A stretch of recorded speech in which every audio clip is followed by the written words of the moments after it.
Welcome to a new podcast where we're breaking through and breaking it down with a new girl. Your host, Dawn Piercy. Welcome to a new podcast. My name is Dawn Piercy. I am your host. I am so pleased today to bring you the one and only Jenn Koch. She is known as the Style Dominatrix, and she's also with the Arts and Culture Network, fashion and style ambassador, and founder of Stylegasm.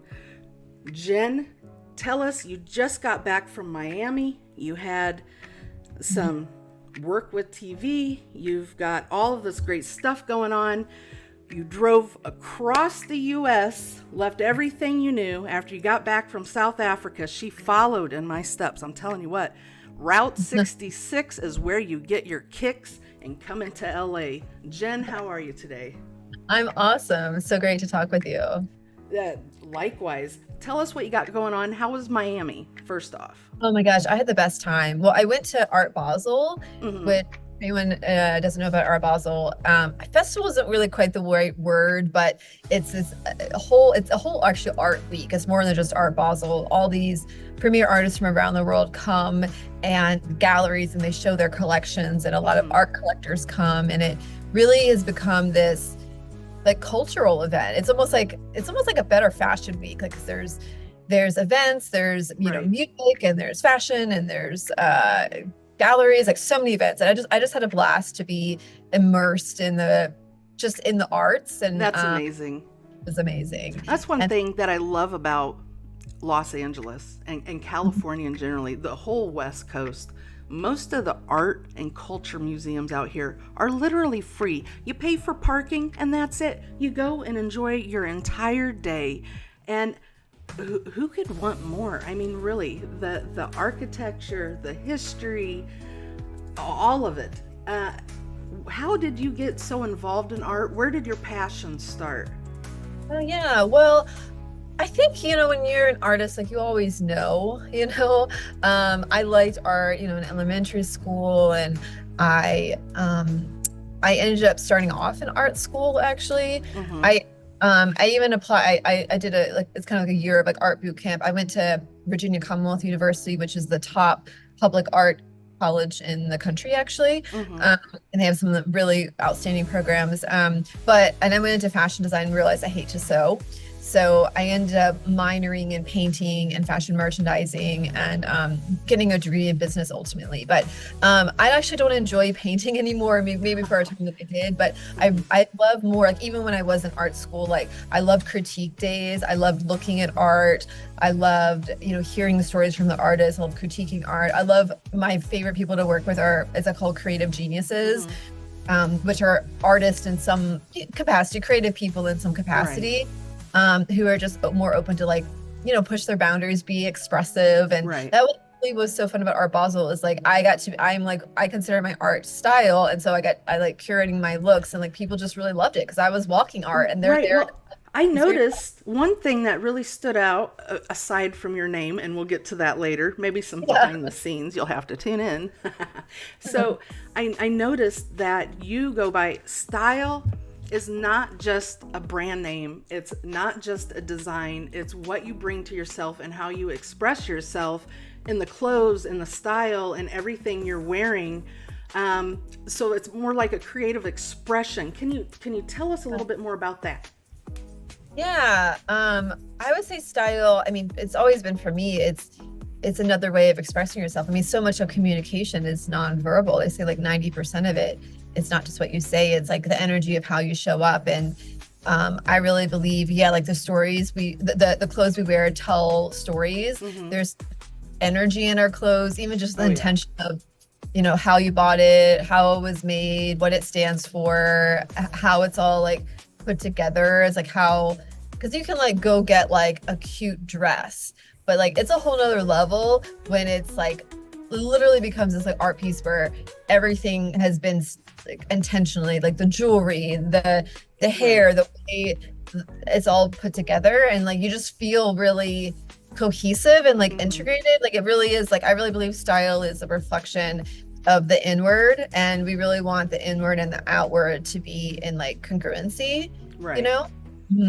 So when you went to South Africa, and I know that you had visited California a few years ago when you were visiting a friend and you absolutely fell in love with it. But when you were in South Africa and you're living in Virginia, what was going through your mind with how you were going to pack everything up and go across the states and get settled and find a place? You know, I know that is the most toe-tipping, tantalizing deed that anyone can do to do this, and it is the boldest move, and I love it. And when I seen that you did the same thing that I did, I was like, oh yeah. Ding ding. Well, I knew that I wanted to be out here. So actually, I've lived internationally, and it's actually different. Like, 'cause I lived in Paris and lived in Bali, and those are big moves in a way, but it's also different because you just pack a couple suitcases and kind of start this new life. And there's something different about, like, literally, it's like this odyssey to like pack up all your stuff and like drive cross country. And I think in some way, maybe in some way I knew, I don't know, I wouldn't have said it at the time, but like my international travels, like, I think I kind of wanted them to like last forever, but maybe some part of me always knew that it wasn't. And so something about California feels more like this is now like actually like changing my permanent address, you know. It's like but I had been talking, so when I came back from Bali in 2020, I knew that I didn't want to stay in Virginia.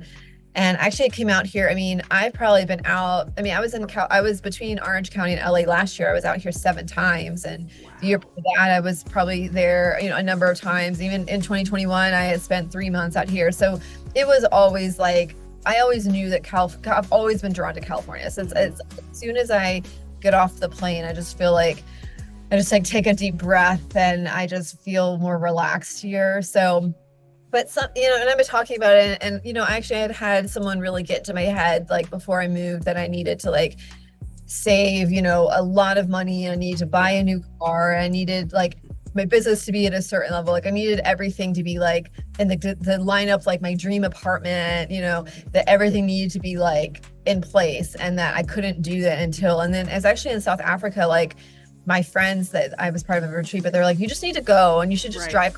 And I never honestly thought about driving cross country because like I don't really like to drive typically, and even my parents were like, you wouldn't be, you shouldn't drive cross country, you know. It was always like, you shouldn't do that. And then they were just like, you should just do it. And something just, we were like hanging out at the spa in like wine country, South Africa outside Cape Town, and it just was like, yeah, I think I need to do this, and I need to do it like ASAP. That's awesome. Yeah. That is most definitely awesome. I know there's one little shop that I recognize that you stopped at. It's got a big bear in it. It's in New Mexico off Route 66. I absolutely love that shop. I bought a t-shirt there. I took a picture with the bear. I had to get a selfie. Yeah. And then what I did was I went all the way up the West Coast. I drove up the 101 and I just went all the way up to the top and stayed there for a while, and then the view was just fantastic. Now, you have also a master class that people can join for free to find out their own style and what fits them and how to self-express. Can you tell us a little bit more about that and where they can go to find that?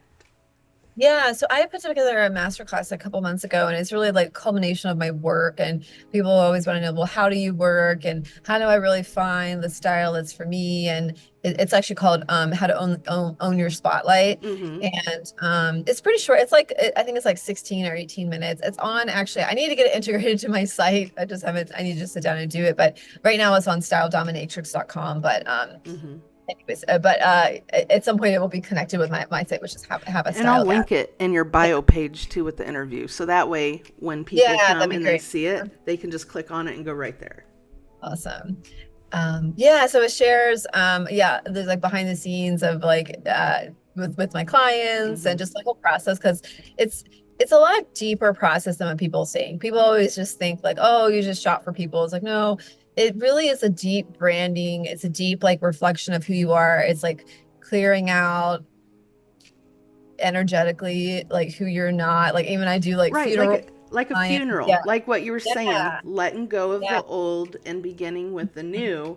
And and I'm going to tell you, and I'm going to be honest, when you jump into that void, it is the most magical process you will ever go through. Yeah, It really is. totally. And yeah, it's scary, but it's like you're like there's something where you're really trusting like the universe. Like I don't know, I feel like I've gotten so much more connected to God this year, That's you know? exactly And right. yeah, Me too. Most yeah, definitely. And I put all of everything I had, all of my faith into him, and he just carried me the whole way, it seemed, and put everything yeah, in place. it's amazing. Yes, it is. So where can we follow you to find out everything that you have going on, what you Yeah. have coming up, how people can get in touch with you to become a client? Yeah, the place I'm most active is Instagram, which I have a Stylegasm. But you can also, I know we connected through LinkedIn, and I believe I'm Jenn Koch over there, so you can connect with me And that's there. Koch for those of those that are Yeah. streaming and not seeing the video. It may be Koch, Coach, Cook. Those are three Yeah. pronunciations that we're familiar with. Yes. Well, Jen, I want to say thank you so much for being a guest on a new podcast.